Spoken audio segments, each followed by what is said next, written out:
Monaco 64, home of alternative economics and contrarian views. Today, I have the pleasure of speaking with Mike from iEarlGrey. Mike, welcome to the channel. Could you introduce yourself to my viewers? Absolutely, a pleasure. Thank you for having me on the channel. I watch it daily, check up on Billy, see how he's doing, and then get also a little insight into my homeland, the UK, and how things are going on there from an economic perspective. Thanks again for having me. I live in St. Petersburg in Russia, where I've lived for about 4 years now, since 2018. Currently, I am relaying to people the mainly the headlines that are reported in Russia. Sometimes there's some black holes people notice between what's being reported here and what's being reported in the West. And I often refer to you and your channel because a lot of that news, as we know, has been economic. And for the layman, certainly I am, I have no real qualification or real understanding better than most people of the economics involved. It's very difficult to understand what's going on, and we have a lot of propaganda surrounding it, don't we? I'm sure we can all agree there. So I try and give an interpretation, but it's usually in a very basic level. So that's pretty much a summation of where I am, what I'm doing, and it's been quite tongue in cheek. Hence my foreign agent T-shirt, which is a Russia Today thing. So I often get accused of spreading Russian propaganda, but well, I'm sure I do, whether I know it or not. But at Yeah, least people can make up their own minds as to what rings true and what is not quite so believable. yeah, and I've noticed and that when you go on the YouTube studio a while ago that you were subscribing to my channel, so I thought that was interesting. And one thing I wanted to show you and the viewers is this chart here because not being in Russia, I'm not really familiar with what's going on in the economy. So the only thing that I have to look at is this: is the dollar. Sorry, the dollar versus the ruble, which gives a good indication of how an economy is doing it, the exchange rate of its currency. And as we can see here, when that event in the Ukraine Mhm. kicked off, the Russians call it a special military operation. In the West, it's called the invasion of the Ukraine. The I'm gonna be, unprovoked, you yeah, lost that. yeah, I know, but I'm gonna be like neutral here, try to be Yeah. as neutral as possible. But the West, they were thinking that they were going to kill the Russian economy. I think President Biden called it the ruble was going to become Rubble. ruble. Hmm. So yeah, you can see this is how many rubles you can get for a dollar. So it went almost to, well, it went to 140, and then it just kept coming lower. And then President Putin, they announced a temporary action by the central bank to pay 5,000 rubles per each gram of gold, and that seemed to have stabilized the ruble, brought it back down to like 80. And now, as you can see, we've been basically looks like the dollar and the ruble's fixed to the dollar now at 60, and the ruble is doing even better than it was before what the Ukraine special military operation or war. So we hear here in the West a lot, especially by in the mainstream media, and I take it with a big pinch of salt, of course, that the Russian economy is collapsing. But if anything, it's our economies here that are suffering because of even though energy prices and inflation, they were going up way before what happened in February of this year. And if you look at charts of commodities and everything, they were almost pretty much near the top. What happened in Ukraine only accelerated it a little more. So maybe you can tell us how bad the economy or how bad it isn't in St. Petersburg or Russia in general. And if you guys are going without things and how all the sanctions have impacted the Russian economy. Yeah, certainly. And I'll fire some questions back to you because maybe you can help not just Yeah, myself, but others interpret that chart that you just showed us because I've looked at that long and hard over the course of things. yeah, So as you showed that original spike, because I've got 1 foot in the UK and 1 foot in Russia, and I mean that almost literally because I have bank accounts that I still maintain in the UK. Before the SWIFT ban, I was thinking, oh, quid's in here, so my pound will buy me lots of rubles. So the businesses that I maintained in the UK and the income revenues there, I was thinking, oh, great. And then it dropped off a cliff to the opposite, where now I'm just like, really? Like £1,000 is only worth this many rubles? Because I've been, since 2018, I have been looking at product prices and just dividing by 100. It was wonderful. I was like, oh, so wow, gosh, that's only £2 for whatever this is. It was an easy conversion. It was very yeah, steady for a long time. Now it's at 60 rubles. Well, that's different. Now the price hasn't really changed that much. Some prices, let's say chocolate has maybe gone up by 10 rubles for like your standard chocolate bar. I'm trying to see how yeah, many grams. I've even got one to hand actually here. A domestically produced one. I'll try and hold up to the camera if it can see it. There's yeah, Rassia yeah, chocolate, 82 grams. So this will be about, it was maybe 49 rubles. Now it's 59 rubles. In the old conversion rate, of course, that was only like 50 pence. And yeah. now But maybe yeah, 60 pence. chocolates here have gone up from about 70p. I think now it's almost a pound for a normal Right. small bar of chocolate. Yeah, so it's little things like that that you notice, but often you struggle when you go to the supermarket to remember maybe if potatoes have gone up in price. Well, certainly here they went down because of the harvests and so on. Then energy bills have gone up slightly, but not much at all. If we talk about diesel and petrol, they've been very steady. I think maybe they've gone up by 3 rubles for a liter since the very beginning. So a very very small increase and hardly noticeable really from what I've seen. Yeah, so when you see that spike, I was Yeah. going to ask you, in your opinion, what measure do you think that the Russian government took that really, really slowed that potentially skyrocketing value? Because as we saw, we had interest rates shoot up to 20%. This immediately impacted the property market, Yeah. and it's still had an effect whereby people. I've got a friend who's in the construction industry. He reports that now a lot more sales are credit, not cash, as it was before.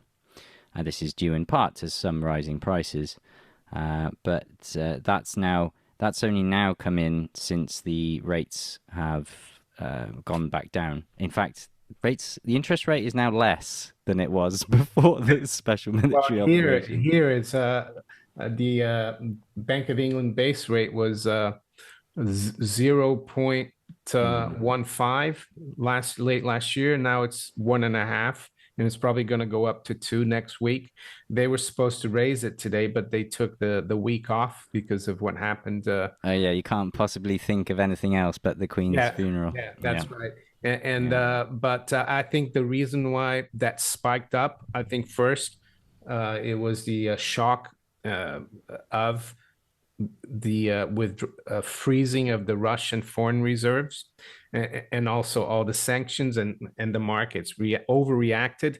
But I also think the fact that interest rates spiked because the Russian central bank raised rates, and when you raise Yes. rates, you the currency becomes more attractive, and also the fact that they closed the SWIFT system. That means that Russians couldn't really exchange their rubles anymore for dollars, because I think a lot of Russians historically have held a lot of physical dollars. So I think it had a negative impact, and also the fact that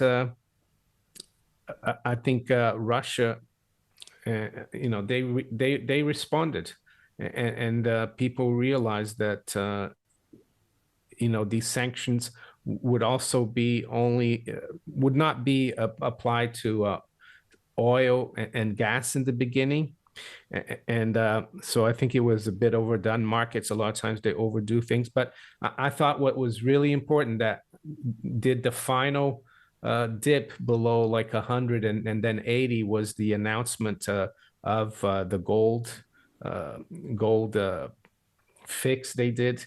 They said it was going to be till June, but it worked so well that it only lasted a few days. So it meant that they put a floor underneath the ruble by saying that 5,000 rubles, you bring it in, you always get a gram of gold. And I think that was part of it. So the higher rates and the gold action there. And back in 1971, when the system was under pressure, when the dollar, there was a run on the US Treasury gold before they closed the gold window. Um, One of the options was to raise interest rates to defend the dollar and to keep the dollar not from dropping against gold. So, but they decided just to close the gold window. So I would say the Russian central bank took the right decision, which was to raise rates aggressively, and they did, and now they're able to cut it. But while in the West we've had zero rates almost for 14 years, and it's Mm. all now gotten out of control. And they're having to raise it very quickly, and it's probably going to be a disaster. And I'm not saying this because I'm pro-Russian. I'm just saying this because knowing about money and banking, I think the Russian central bank did the right thing. I've another question. Are you aware of the Russian banking system, how it operates with lending? Not so much. Yeah, Maybe I think you you'd are. be fascinated. I'd need to sit you down with my wife, who spent 10 years in the Russian banking system. And again, I've only had a chance to discuss this briefly with her, but I asked her about Russia and fractional reserve banking. How does that work? I know in the UK, did we not have almost like 100% mortgages? And at one point it was, what, 110? Yeah. Yeah. Which for Well, me was I just mind blowing. I've just seen an advert here yesterday when I was watching YouTube from NatWest, which is actually the bank I use. They were saying it was an advert for only 5% down mortgage, and you have this young couple going, "Oh, really?" And the person goes, "Yes, you can have a house now just for 5%." So they're pushing that again. So effectively 95% mortgage still. That's yeah, that's not possible in Russia, I don't think at this point in time. From what she explained to me, as you know, the bank builds has risk portfolio like risk assessment for borrowers. If you're in a high bracket, let's say what we'd say a bad credit rating. Let's just keep it simple. Bad credit rating, the bank has to hold something like 70% in the vault of what they loan to you. So it is fractional reserve, but in a far more diluted sense. And then if you're a very good creditor, they still have to have something like 20 to 25% of the loan value actually in their vaults on their books. Not like the British system where you could literally create money with a signature at one point with mortgages where you were effectively just borrowing on And I guess in the Russian system, the banks that lend that write the mortgages, they keep that mortgage, right? That they keep that loan yeah, because I believe so. here they securitize it, so Hmm. they just sell it to investors. So there, no one really knows who who holds that mortgage. Yeah, I'd have to Uh, check to be yeah, sure, but I know like we've got the mortgage with our bank, and from what I understood, because I talked about bridging, maybe a bridging loan and all this, and my wife was a bit like, I don't think we can do that here, where you secure on one property in order to buy the other one. I don't think the yeah, Russians play yeah, around with those sorts of yeah. instruments. The other thing to keep in mind is from what she explained to me of like this graded, very careful accounting and bookkeeping, I believe this is still the nervousness that has come from multiple crashes in the Russian economy and runs on the banks, which have happened far more frequently here in Russia than it has ever in the UK. So whilst I feel the US and the UK can be far more frivolous with their banking system in general, the Russians have learned the hard way about certainly fractional reserve banking, so they don't have such a risky model that could do it. And that was one of the key things. Do you remember when all this kicked off in February? I believe you will have seen in the newspapers images of Russians lining to withdraw their rubles, panicking, they're pulling money. And my first thought is, where's the run on the bank? Because when I last saw that, was it Northern Rock? Yeah, That 2007. I remember that. 2007. Yeah, and the lines weren't even that big. It was like they folded like a deck of cards like immediately. Whereas yeah, here in Russia it was like Tinkoff and all this with these. They were saying, oh, the cash machines have no money in them, and that might have been true. They might have run out of cash because the cash machines they were talking about were ones that issued foreign currency like dollars. And you're I absolutely right that uh, I think 2000. There was quite a recent one. The oil shock on the Russian economy. That was, I think, one of the last crashes, and the dollar was the safe haven. So it has become quite ingrained in people's minds that if you have a dollar, you're safe. Whereas now, then a few things have changed, and one thing, as you were talking about measures that were taken, if you were to believe the Western media, it was the Russian government's currency controls that saved the ruble. The fact that they limited how many dollars you could buy or hold, they made it quite big and then they reduced it down in grades. But as other people in even the US said, that was hardly the reason. It may have had an effect, but you don't think that everyday Joe Blogs was able to save the economy because he wasn't allowed to buy dollars. Yeah. It's like, And I heard as well, oh, the Russians are manipulating the exchange rate, but I would say the West, they manipulate everything a lot more. The other thing I just thought about, because you asked me why has the ruble stabilized so well, I think it's to do with this new idea of a BRICS currency, of a multipolar currency world, and the St. Petersburg International Economic Forum in June was a huge part of that. And I listened to Putin's speech, even though I don't speak Russian. I had the subtitles. I kept the volume on because it's interesting to listen to him. And he said that the Western currency system was one of mythical values of yeah, created out of thin air with no backing, with bonds of no backing. And he's completely right because I've been trying to tell my viewers this for the last 6 7 years. And I was even telling my colleagues in the city of London back in 2004 before the '08 crisis. So and he said that the Russia and the BRICS and even the Shanghai SCO countries and even the Eurasian European Union, they're moving more towards a system of real values, which means commodities and hard assets, gold and silver. I think that's the other reason more and more countries are getting fed up with the US dollar because it's been used as a weapon. And I think that's like I think the US even announced it recently that they would punish allies if they dealt with Russia and even China now they're saying, so that's the other reason. right, and you'll also know because you listened to that speech that Putin said that the Western economies were pretty much sabotaged by their own governments during the pandemic. As he said, all that printing and then those dollars, he said that the US went out and bought commodities out in the Oh world yeah, and that's raised right. the Yeah. prices. Yeah. And then if you look at the charts, that is abundantly apparent. Yeah. I mean, you can see all these Yeah. well, certainly inflation and the monetary supply. You can see it all spike up, and then of course he was saying, so this allegation that it's Putin's price hike is Yeah. laughable. Oh yes, it, That it you've done definitely this, is.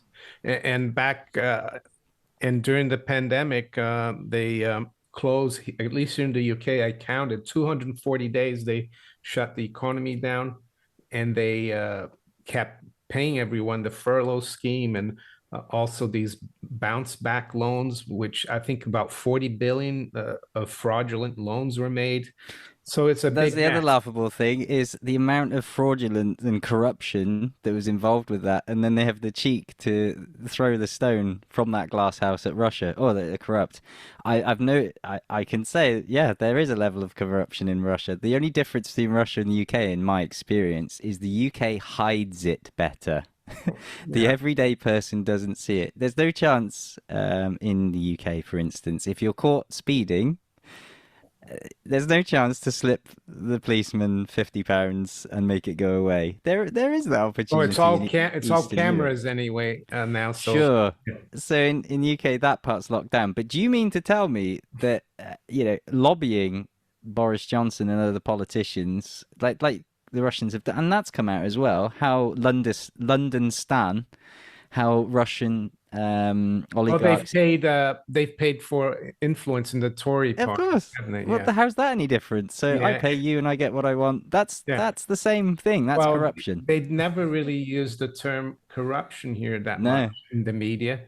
When they do, it's just to talk about Russia or Brazil and other countries. Oh They yeah, try to yeah, put the yeah. spotlight, and Brazil, also South America. recently now with Hungary, they're trying to take away. Ah. I watched your video. They're trying to tell the viewers what's going on there with Hungary.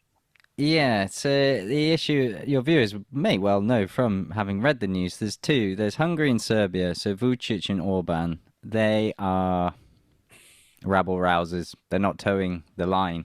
And pressure's been made on Vucic, and he's being told that if he wants to still be part of the club, he's got to recognize Kosovo. Demands are being made on him with threats. And the same goes for now Orban. So Orban has dared breathe the idea of lifting sanctions against Russia. He says the people are going to suffer this winter, and I'm not having it. And we're going to do a deal. I think Bulgaria has already renegotiated with Gazprom. Some countries have already seen the writing on the wall and made these deals with Gazprom. Part of these deals are that they will not participate in sanctions at all. So if you want gas, you have to sign a guarantee that you will not later then enforce sanctions.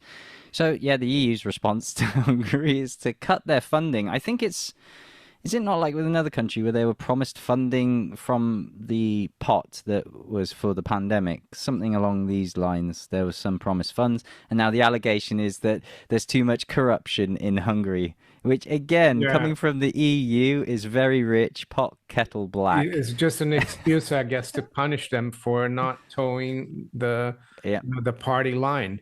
But I just saw a story that's popped out here. I'm going to share it because we're having starting today is the Shanghai Cooperation Organization Summit Yeah. in Yeah. Big Uzbekistan. one. Yeah, Hmm. and this has just come out. I think they're in Uzbekistan here, and this Yeah, is they from are. the FT. So take it with Hmm. a huge pinch of salt. But it says Vladimir Putin acknowledges Chinese concerns on Ukraine. Russian leaders' comments are first public admission of differences between Beijing and Moscow. So I'm sure the FT is trying to really play this up, saying that he's losing support. What do you think? I think this is a hugely important meeting. The world is watching. That's why the Financial Times has even bothered to comment on it because they are watching it with bated breath. The other thing is Iran is being looked at to join the Shanghai Cooperation Organization. This is big. This is also applied for BRICS.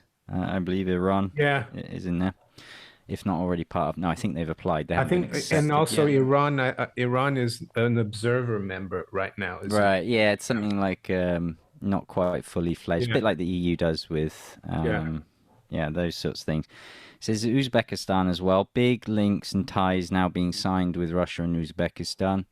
Um, then we've got there's I think as I mentioned in that previous video, there is talk of I featured an article today that Sberbank has chosen Chinese suppliers for its data centers. Just today, it was a weird thing. I mentioned it yesterday as rumor and hearsay. Yeah. Today, I saw this article in the mainstream media about Sberbank data centers in China.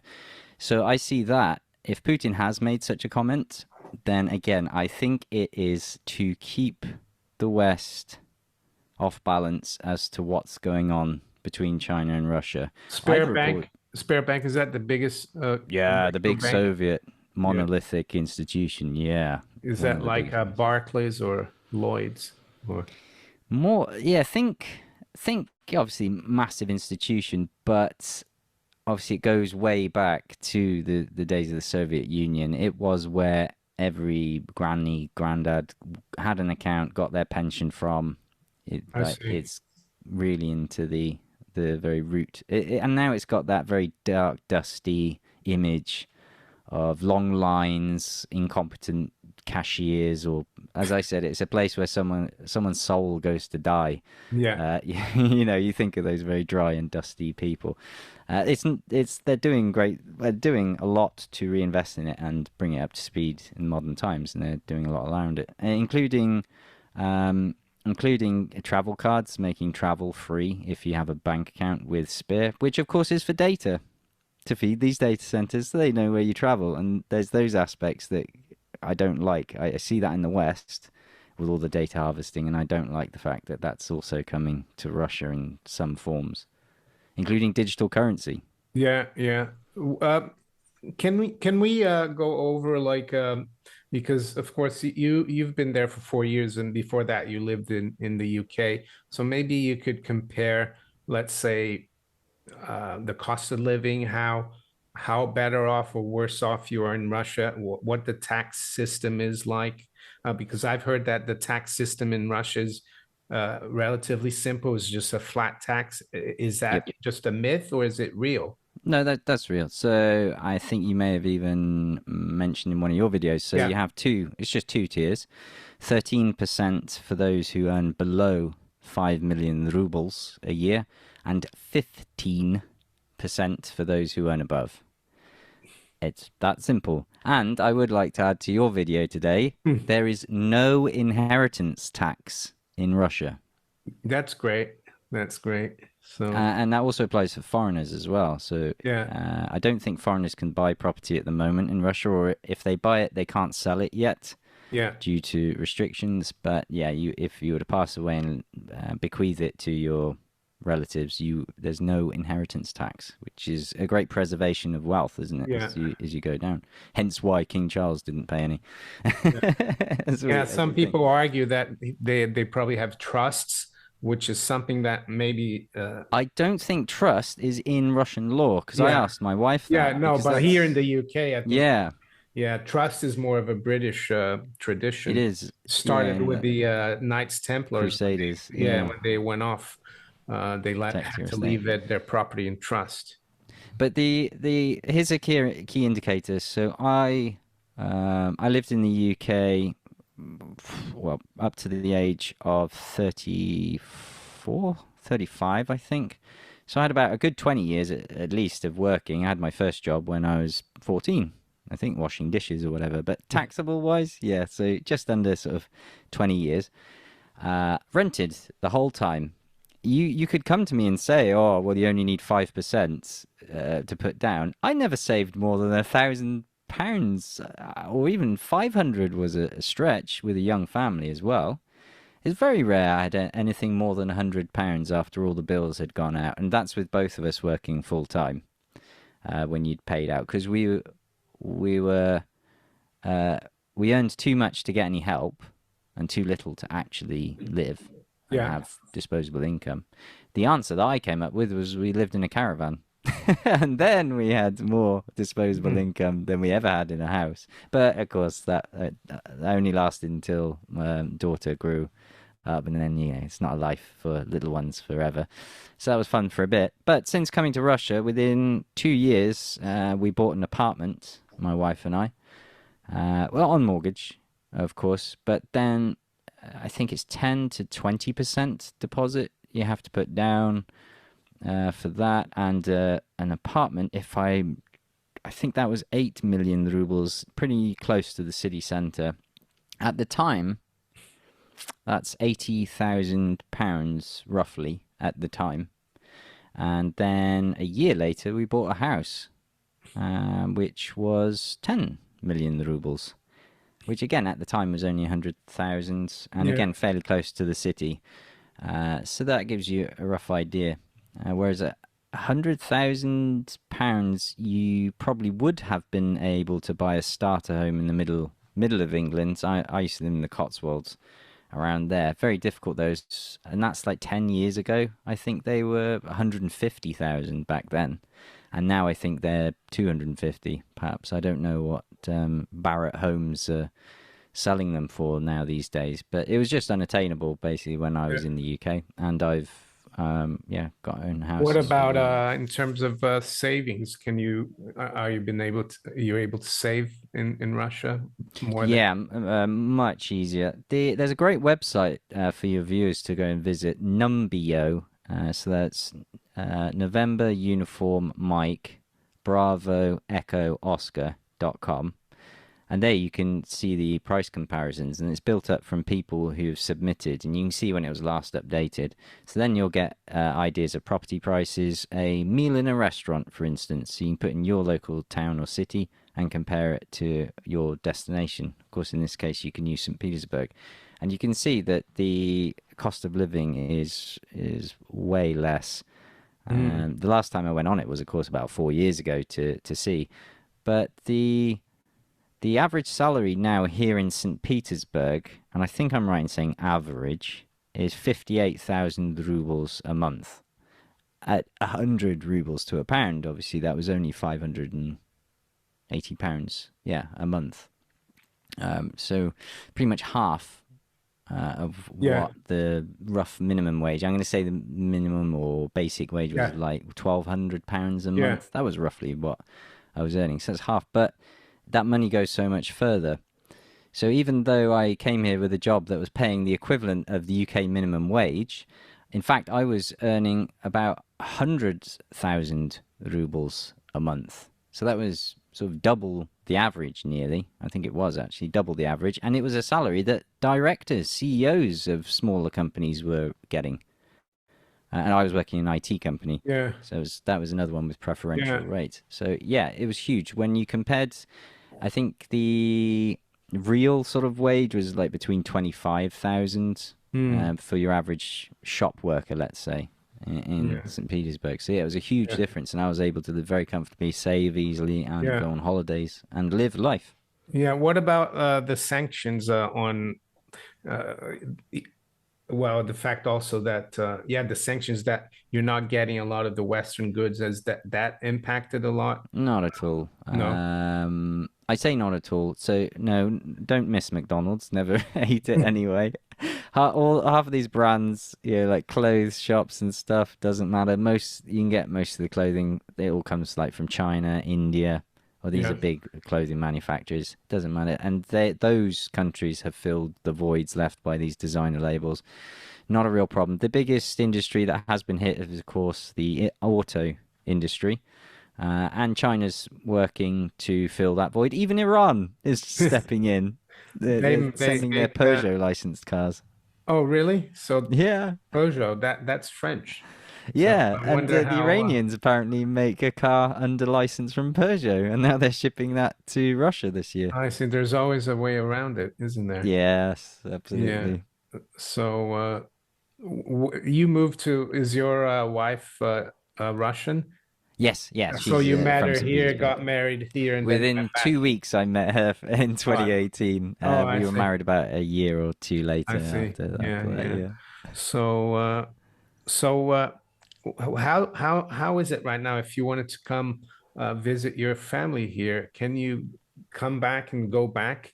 Are you being limited in your movements? And the other thing I wanted to ask you, we always hear that Russia is a horrible place. The Putin is a dictator. There's no freedom in Russia. Can you tell us if that's true?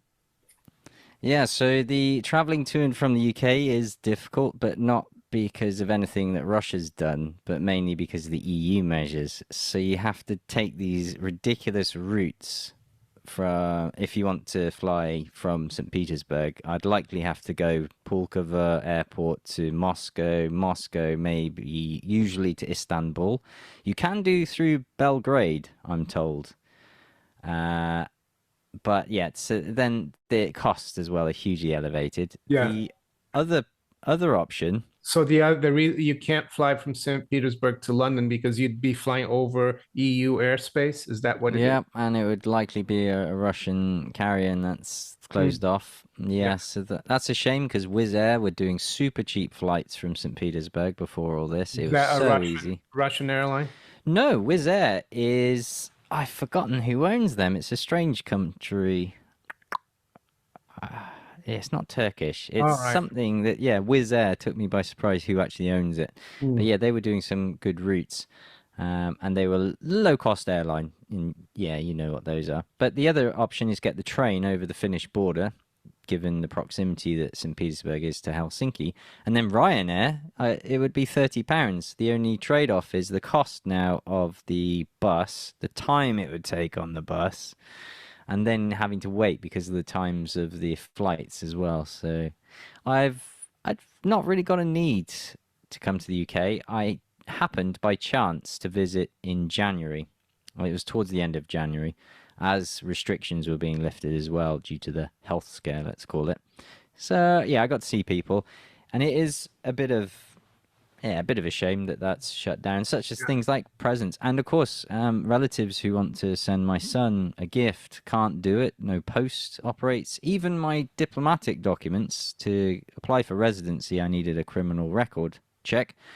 That the British Foreign Office won't send it to Russia, or at least DHL or the couriers won't send it to Russia, which for me is ridiculous. I mean, these are diplomatic documents. Come on. Yeah. You can have your sanctions, and I'm not even Russian. Yeah. I'm a UK citizen, So so why am I being punished? how is your situation for staying there then?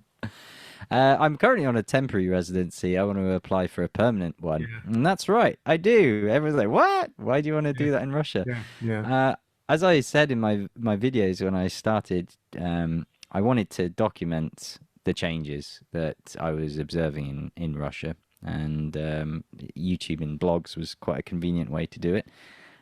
But I really thought long and hard which side of the Iron Curtain should I be.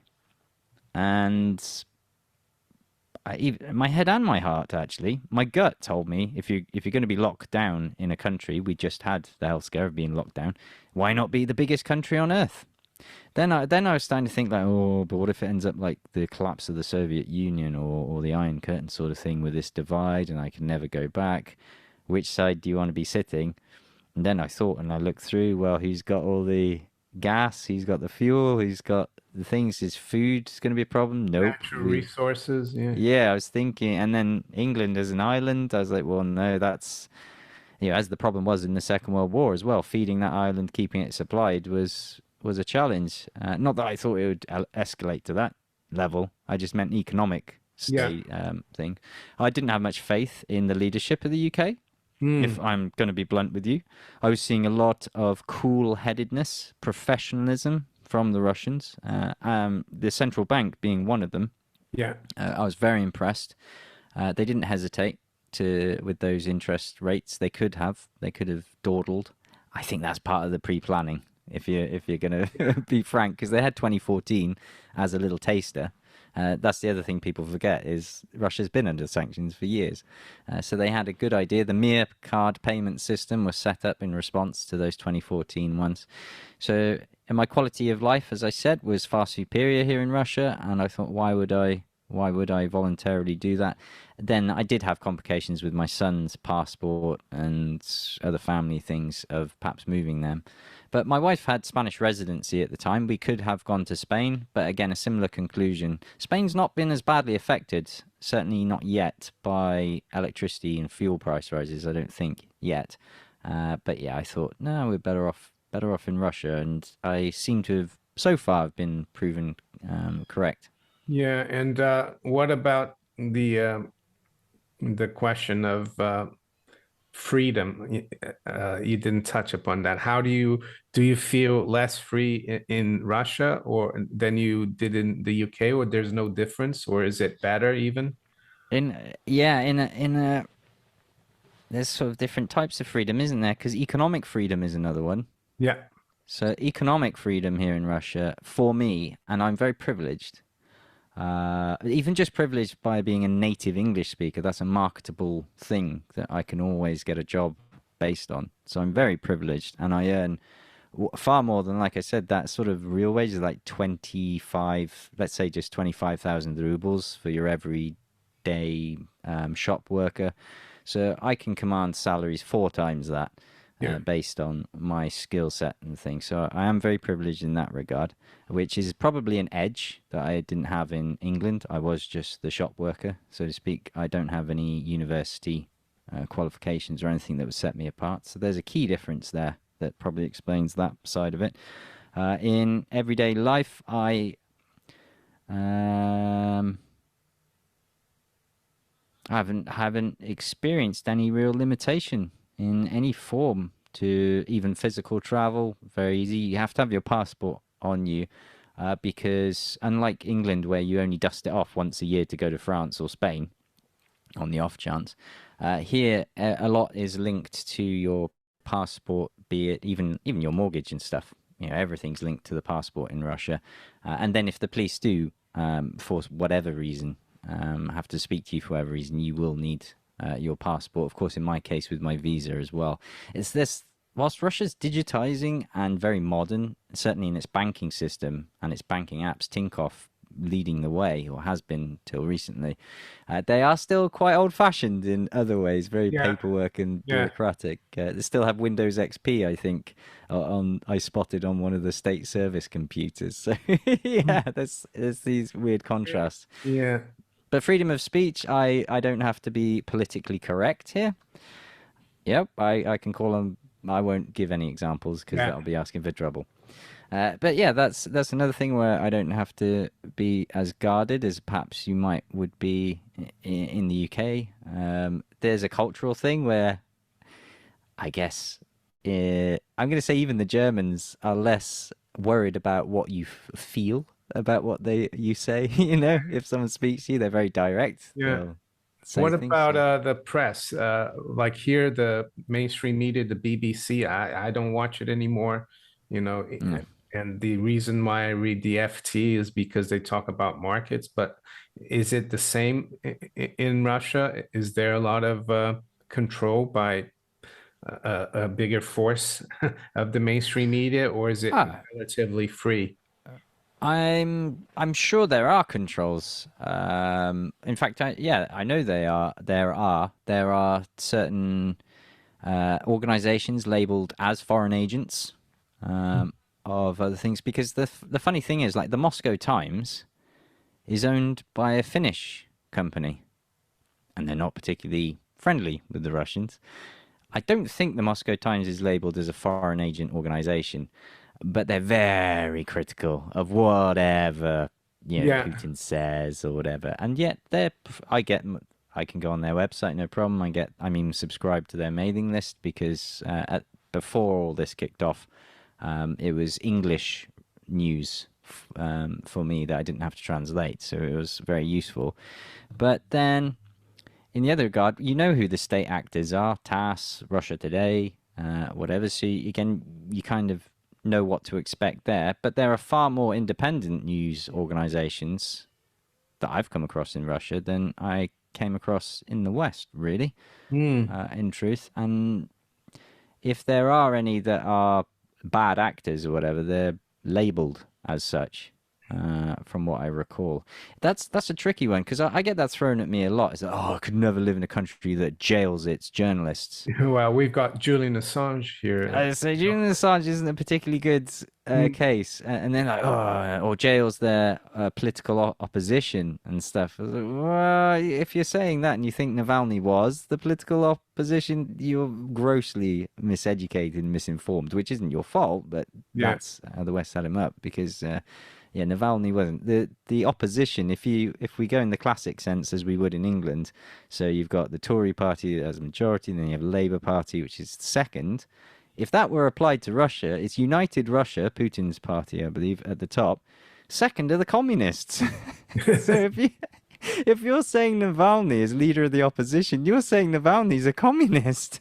Yeah, that's right. Yeah, That doesn't make what you want to doesn't- support a communist? I yeah. thought you'd be Is happy he? a But communist was I don't think jailed. he's He's even. not. No, no, he's not a communist. He's like a right That's winger, how isn't he? baffling the Western Yeah. propaganda is. It doesn't make any sense in Yeah. reality. Yeah, very Mm. funny. Oh my So God. to wrap up, just wanted to ask you about what's happening in vis-a-vis the Ukraine, the Mm. EU, NATO, and the US, and what your feeling is, and the feeling in Russia is, how it could evolve. I think it was yesterday or the day before. Is it Dmitry Medvedev? He, Medvedev. Yeah, I don't know how to I even pronounce. said da. Then I don't know Yeah, why. I say Medvedev. Medvedev, but that's wrong. But he said that they're pushing for nuclear war. Basically, those were his words. So, what's your feeling? And if you could, Yeah, I haven't seen that comment from Medvedev. The reason it's yeah. Medvedev is Medved is bear. Okay, Medvedev. Yeah. Yeah, he's very hawkish, isn't he? He's been quite amusing, although he's taken a bit of a darker tone recently. Like I found a lot of his quips were very sharp and biting, and it was quite amusing to see. It was like, yeah, go on, son, stick it to yeah, him, yeah, because he was saying a lot of truth, as we've just talked about with Putin's speech. yeah, He was saying some very cold, hard truths that the West was not willing to acknowledge. It was yeah, just sweeping, printing. They have an Inflation Reduction Act that prints yeah, money. yeah. It, it's nonsensical. So, well, in those regards, it was good to see. Ah, Zero Hedge. Zero Hedge is a fantastic resource. So, Pepe prologue to Third Escobar World War. writes on there as well. Aha. And where is it? The Medvedev's quote He there. Ah, said, yeah, according to a translation. Mm-hmm. yeah, he said here the Kremlin's reaction has been swift, with Deputy Chairman, Security Council Russia, Medvedev, warning Medvedev, yeah. it is really a prologue to the Third World War if it Ah, gets enacted. So this is in relationship to this new deal that Ukraine wants to have with the US, which basically says the US will protect the Ukraine almost as if they were a NATO member. yes, yeah, it was like a budget NATO, wasn't it? Yeah, I Yeah, did read those comments from Medvedev.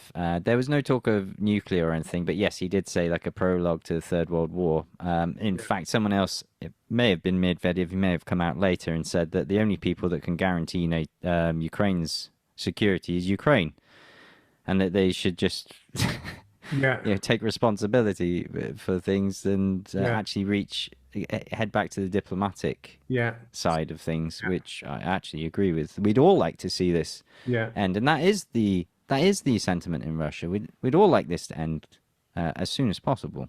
Uh, yeah, um, the Russian people, the West saying that Russian people are critical, is right. Yes, there's a lot of armchair generals and admirals out there. Kadyrov today, the head of Chechnya, has sort of told them to sit down and shut up and trust the professionals. He's quite amusing, Ramzan Kadyrov. Quite a shady character though, so I won't glorify him. But the Chechens are in there. The This talk of mobilization that the West wants Russia to do, that's nonsense. They're not. Russia's not going to take that bait, and it doesn't need to. It's not desperate, as the West would like you to believe. I saw a YouTuber today who found that internal report. It was reported ages ago. There was an internal report drafted by the central bank of a worst case scenario if Russia failed to react to any of the sanction measures. So they did nothing. They modelled what would be the impact to the Russian economy. Very much, very similar to what Chris Whitty and Neil Ferguson did yeah. just a couple of years ago. It's called If it's called a stress test in the banking world. Yeah, Ah, yeah. This is what the central bank, then came out and saying. They're like, we know that this report, we made it public, so we know the West has got it, but we don't really understand why they're losing their minds because yeah, it was, as you've just said, a stress test. They called it a walking horror story. yeah, yeah, It's a Russian terminology and translation thing. I termed it as like worst case scenario. That's what I thought they meant, and I yeah, was correct. Well, of course, that's been taken as proof today in the social media circles that the economy is collapsing. Even the central bank admits that the economy is Oh, collapsing. The so this is GDP like is a getting. report from ages ago and just a stress test. Yeah. Yeah, so shortly after the package of sanctions Yeah. were announced, they then projected if they just did nothing, what would the impact Yeah. potentially be Also, to they're the economy? turning this into being like what's happening, which Yeah, so which then these YouTubers from yeah. the West Is are that now. is that by any chance? I don't follow him, but I heard of him. Someone commented on one of my videos recently. A guy called Joe Blogs. Yes, yeah, he's fantastic. I really enjoy his videos actually. I don't, yeah. He seems I've all his thumbnails have Russia on it. That's it. Yeah, he's and China. He's gone into. I've mentioned him a few times, and interesting character. He's doing well for himself, so I appreciate what. Yeah. Yeah, that So he's doing. He's what doing do you well at think it. is his? I mean, he yeah, I don't know. It's just strange. The Well, from and I'm probably guilty of it as well. So I see that these channels. I won't just single him out because he's not the only one. yeah, He's doing very well in telling people what they want to hear. Because yeah, and this is where we have to actually get quite serious about it, and it's quite sad. There are people genuinely worried. Your advice that you've given about what can you practically do to protect yourself and your wealth in what will be. I was just looking at some investment channels in YouTube today. Robert Kiyosaki. Kiyosaki. His last warning, Jeremy Grantham's last warning that this is a bubble that is going to pop and it will be Great Depression levels. We're not talking about transitory anything. We're not Yeah, talking about a slight thing. This is going to be big. And there are people genuinely worried about that. And I'm concerned for my family back in the UK because unfortunately my parents are dedicated BBC loyalists. They're from that generation and you listen to the BBC and you trust that. And then I've got my daughters who I've tried over the years, even through games like Monopoly and things like that, telling them how even the Monopoly rules allowed for the banker to just make up money. yeah, In Monopoly, it says if you run out of money, you can literally just write on paper. yeah. That is no different from the central bank. That's right. That is literally what they do. They just create money. There Yeah, you go. Fiat currency. So yeah, and they're not worldly wise enough. I don't think so. Yeah, this winter, as Vucic warned, being the worst since 1945. I don't doubt that. And on so many fronts, obviously purely mainly the economic one and the moving forward. So yeah, I mean, these people are suffering, and therefore these channels are telling that they want to hear. Okay, so Joseph Borrell today, who also acknowledged that there are EU member states who want to lift sanctions. There are people, more specifically, who do not want to support Ukraine anymore. They don't want to be sending military hardware there. They don't want to be sending their national currency there either. They don't want to support them at all. He's telling me, no, this is a stress test. You've got to stay the course. You've got to hold the line, and yeah. everything will be fine. Don't worry. You won't run out of heat for your house. Well, I just saw a headline that American companies that frack, they Mm. said they're not going to be able to provide enough for Europe. Yes, that's something I reported today as well. And Liz Truss lifted the fracking ban in the UK. Yeah, but that's going to take years for it to. Sure, but what happened to the green? Do you Yeah, remember the yeah, green policy? yeah. Do you No. remember that? Do you remember the environmental Well, warnings they had the of other poisoning he's aquifers going in to the have a UK? tough time, though, I think, getting that through because there's a lot of opposition in this Right, country. rightly so, I think, Yeah, yeah.